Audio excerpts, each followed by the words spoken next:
Episode 4.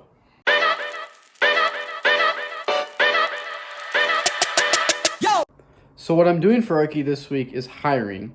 Now, I do have full confidence in myself that I could become an expert in Webflow, but these people I can hire someone overseas that has been doing it for 5 years for however much an hour, and I'm going to use the energy or the money that I've made through my job to then pay this person, to work on it 10 hours a week. And then that frees my time up to do more revenue generating tasks, right? So this is one of the big things I've learned is that you slowly trade up your time as your company gets bigger and as you grow.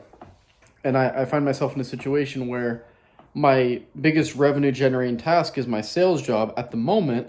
So as I grow my net worth through that, then I can start to hire people to do the tasks that are less revenue generating. So the first one's going to be web development. Then I'm going to hire probably a blogger, and then start to do the creator outreach. But yeah, so that's what this week's going to be. So I promised to show the highs and the lows.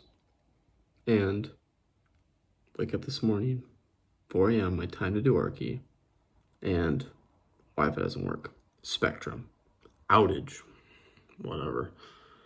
But I'm trying to understand that everything's about my perspective. So while this is the only 2 hours in the day I get dedicated time to the business, figure it out. I mean, am I going to sit here and complain for those 2 hours, or am I going to try and do something on my phone that's productive, like filming this video? So, update. Interviewed 5. 2 ended up being agencies or whatever. And then I ended up hiring someone from America to start the process. So they're starting the first project, which is just going to be so I hired them to just build out the course page, where the actual course will be, the description, the title, the pricing, stuff like that, just as a kind of test run, see if I like their work, see if they're communicative. But the candidate I hired just absolutely stood out. I sent the project, and he sent me what 6 components made the compensation the way it was, and I mean, it was just way better than any of the others. And then when I got on the interview, it just clicked automatically. So I think it's a good idea. Obviously, time will tell. But that's it for this week. The next thing is I'm going to hire a blogger and someone to write the descriptions for the tools, and then ultimately the big test. Well, you don't even make money then, but the big thing is the creator outreach, getting good quality creators on the site, making content, making courses, and then after that, then I have to sell them.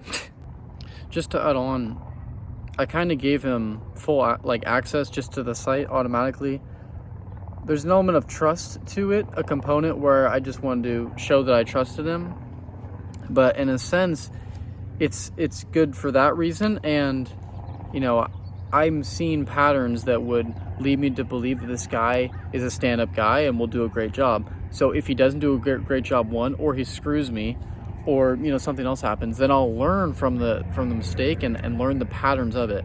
So I just kind of was really nonchalant about trusting him, and we'll see if it screws me. But I think that since the business is before it's making money, right, you can kind of afford to make that mistake, because I mean, what's he really going to screw up? It's not bringing in any income anyways, right?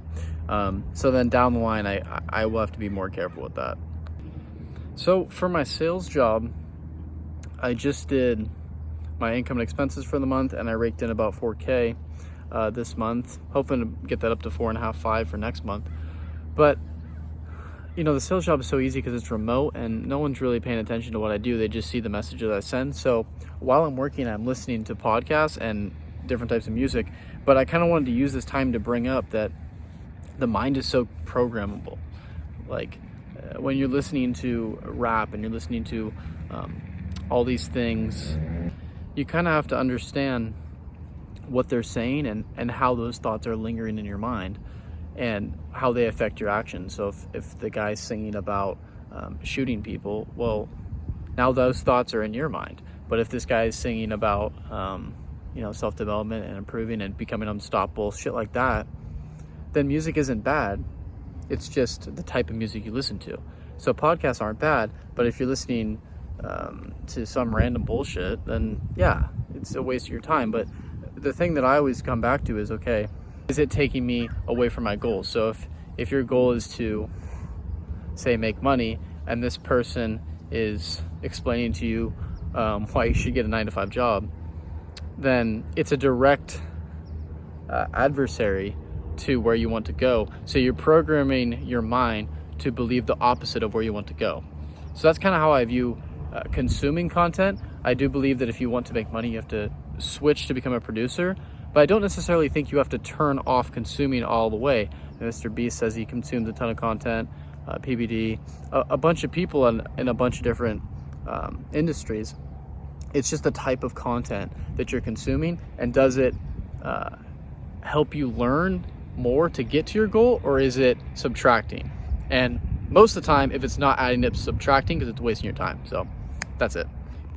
All right, now lastly, my signs of success. Now, I mentioned a little bit earlier the amount I made this month, which is 4K. It's we're getting to 1 million by 24 years old. So, you're gonna have to pick up the pace, but my signs of success are the way people act around me. So no one really asks me to go out to the bars anymore. No one really asks me to do stupid shit. And everyone chokes and tries to razz me about my bedtime, or that I work too hard, or that all I think about is business. So when you have that shift, and I've started to see it in a lot of the people that I know, when you see that shift, that's kind of a sign of success. So when I was younger, my parents used to always try to get me to, try to motivate me to do stuff. And then I went home over for Christmas, and my parents were hearing about my new lifestyle, and now they're saying the complete opposite. So they were telling me, oh, I don't know, are you sure you don't want to have a little fun? It's like, you wanted this. So that's kind of my sign of success. It's like, if you want an extraordinary result, you have to have an extraordinary lifestyle and be away from the mean. You can't want, so much more money and be in the 1% of people with money and not spend the time that the 1% do, or the time and the energy and the effort, and have the knowledge that the 1% do. It just makes no sense. So while there is a long way to go, and we're making some good progress towards it, I think it's going to be shattered. So, Millionaire by 24, it's coming.